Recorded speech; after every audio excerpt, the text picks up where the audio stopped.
Hello friends, कैसे हैं आप सभी लोग। आई होप कि आप सभी लोग अच्छे होंगे। आज की वीडियो में दोस्तों हम बात करने वाले हैं भारत के संविधान की मुख्य 15 विशेषताओं के बारे में। वैसे तो भारत के संविधान की विशेषताएं जो हैं बहुत सारी हैं, परंतु आज जो हम बात करने वाले हैं भारत के संविधान की मुख्य यानी कि जो प्रमुख 15 विशेषताएं हैं जिनको आप आसानी से याद रख सकते हैं, उनके बारे में हम आज की वीडियो में बात करेंगे। आगे बढ़ने से पहले दोस्तों मैं आपको यहाँ पर बताना चाहता हूँ कि अगर वीडियो से कुछ सीखने के लिए मिले तो तभी चैनल को सब्सक्राइब कीजिएगा, वरना मत कीजिएगा। तो आगे बढ़ लेते हैं और वीडियो को ज्यादा ना लंबा बढ़ाते हुए जान लेते हैं सबसे पहले यहाँ पर भारत के संविधान के बारे में। तो भारत के संविधान में यहाँ पर दोस्तों हमसे कहा गया है कि भारत का जो संविधान है 26 जनवरी 1950 को लागू किया गया था। तो जो भारत का संविधान लागू हुआ था वो हुआ था 26 जनवरी 1950 को हुआ था। तो भारत के इस संविधान की कुछ मुख्य विशेषताएं हैं जिनको हम जानेंगे एक एक करके।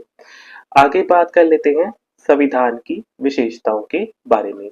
तो संविधान की जो पहली विशेषता है वो है कि जो भारत का संविधान है वो लिखित संविधान है। इसके बारे में हम यहाँ पर जान लेते हैं। भारत का जो संविधान है वो लिखित संविधान है जिसमें 395 यानी कि 395 धाराएं, 12 अनुसूचियां और 22 भाग शामिल हैं जो कि भारत के संविधान में लिखित रूप में वर्णित किए गए हैं। दूसरी जो मुख्य विशेषता है वो है कि अलिखित संविधान। पहले हमने जाना लिखित संविधान के बारे में, अब हम जानेंगे अलिखित संविधान के बारे में। तो यहाँ पर कहा गया है दोस्तों कि यद्यपि भारत का संविधान लिखित है, परंतु इसमें प्रथाओं और रीति रिवाजों के लिए कोई स्थान नहीं है। यहाँ पर कहा गया है कि चाहे भारत का संविधान लिखा गया है, परंतु उसमें प्रथाओं और रीति रिवाजों के लिए कोई स्थान नहीं दिया गया है, जिसके कारण ये अलिखित संविधान भी है। तीसरी जो विशेषता है कि विस्तृत संविधान यानी कि बड़ा संविधान। बड़ा संविधान यानी कि विस्तृत संविधान के बारे में यहाँ पर जान लेते हैं। विस्तृत संविधान इसलिए कहा गया है भारत के संविधान को क्योंकि भारत के संविधान में 395 धाराएं, 12 अनुसूचियां शामिल होने के कारण भारत का संविधान अन्य देशों के संविधान से बड़ा संविधान है, जिस कारण ये विस्तृत संविधान यानी कि बड़ा संविधान कहलाता है। चौथी विशेषता है कि प्रस्तावना की। भारत के संविधान में प्रस्तावना की विशेषता के बारे में जान लेते हैं। यहाँ पर कहा गया है कि चाहे भारत में प्रस्तावना को संविधान का भाग नहीं बनाया गया।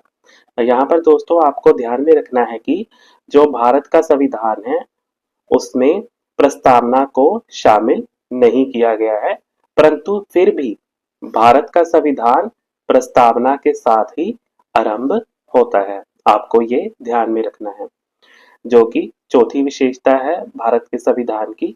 पांचवी विशेषता है कि अलग अलग स्रोतों से लिया गया। यहाँ पर आपको समझना होगा दोस्तों कि जो भारत का संविधान है वो अलग अलग स्रोतों से लिया गया है। इसके बारे में हम यहाँ पर जान लेते हैं। भारत का संविधान अलग अलग स्रोतों से लिया गया है क्योंकि हमारा उद्देश्य कोई मौलिक संविधान तैयार करना नहीं था, बल्कि एक बढ़िया संविधान तैयार करना था। आगे बढ़ लेते हैं और जान लेते हैं छठी विशेषता के बारे में, जो कि है मौलिक अधिकार। तो इसके बारे में हम यहाँ पर जान लेते हैं। अधिकार व्यक्ति के विकास के लिए आवश्यक है, इसलिए संविधान में मौलिक अधिकारों को शामिल किया गया है। तो दोस्तों आपको पता होना चाहिए कि जो भारत का संविधान है उसमें नागरिकों को जो मौलिक अधिकार दिए गए हैं, आपको पता होना चाहिए कि भारत के नागरिकों के 6 मौलिक अधिकार हैं जिनका अलग से वर्णन किया गया है भारतीय संविधान में। इसके ऊपर मैंने एक वीडियो बनाई हुई है, अगर आपने वो नहीं देखी है तो आपको वो देखनी चाहिए। तो उसका डिस्क्रिप्शन में मैंने लिंक डाल दिया है, आप वहां पर जाकर उसको देख सकते हैं। आगे बढ़ते हैं और जान लेते हैं भारतीय संविधान की 7वीं विशेषता के बारे में। भारतीय संविधान की जो 7वीं विशेषता है वो है कि मौलिक कर्तव्य की। इसके बारे में बात करें तो भारतीय संविधान में भारत के लोगों के लिए 11 मौलिक कर्तव्य शामिल किए गए हैं, जिसके कारण भारतीय संविधान में मौलिक कर्तव्यों की एक विशेषता मानी जा सकती है। आगे बात कर लेते हैं 8वीं विशेषता के बारे में भारतीय संविधान की, जो है संसदीय प्रणाली की सरकार। इसके बारे में बात करें तो संविधान सभा में काफी वाद विवाद के बाद संविधान में संसदीय प्रणाली की सरकार को शामिल किया गया था, जो कि एक भारतीय संविधान की विशेषता है। आगे जो 9वीं विशेषता है वो है कि कठोर और लचीला संविधान। इसके बारे में बात करें तो यहाँ पर कहा गया है कि भारत का संविधान अमेरिका के संविधान जितना कठोर और इंग्लैंड के संविधान के जितना लचीला ही है। तो दोस्तों ये है जो कठोर और लचीला संविधान, आपको ध्यान में रखना है कि जो भारत का संविधान है कि वो अमेरिका के संविधान जितना कठोर और इंग्लैंड के संविधान के जितना लचीला है। आगे जो 10वीं विशेषता है भारतीय संविधान की वो है कि सार्वजनिक वयस्क मताधिकार। इसके बारे में बात करें तो भारत एक लोकतंत्रीय राज्य है और संविधान में 18 वर्ष के व्यक्ति के लिए सार्वजनिक वयस्क मताधिकार की व्यवस्था की गई है, जो कि भारतीय संविधान की एक विशेषता मानी जा सकती है। आगे 11वीं जो विशेषता है उसके बारे में बात करें तो धर्मनिरपेक्ष राज्य। यहाँ पर कहा गया है कि भारत का संविधान एक धर्मनिरपेक्ष राज्य की स्थापना करता है, जो कि भारतीय संविधान को विशेष बनाता है। आगे जो 12वीं विशेषता है उसके बारे में बात कर लेते हैं। 12वीं विशेषता है कि स्वतंत्र न्यायपालिका।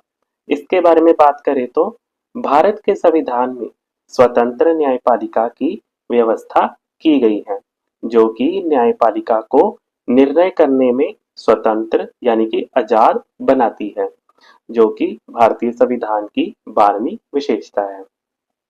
13वीं जो विशेषता है भारतीय संविधान की उसके बारे में हम यहाँ पर बात कर लेते हैं। आगे जो 13वीं विशेषता है भारतीय संविधान की वो है दल बदली की मनाही। इसके बारे में बात करें तो भारतीय संविधान की एक विशेषता ये है कि भारतीय राजनीति में दल बदली प्रणाली की मनाही की गई है। आगे जो 14वें नंबर पर विशेषता है भारतीय संविधान की वो है हिंदी सरकारी भाषा। तो यहाँ पर आपको समझना होगा दोस्तों, यहाँ पर कहा गया है कि भारत राष्ट्र में अलग अलग भाषाएं बोली जाती हैं, जिनमें 22 भाषाओं को मान्यता प्रदान की गई है।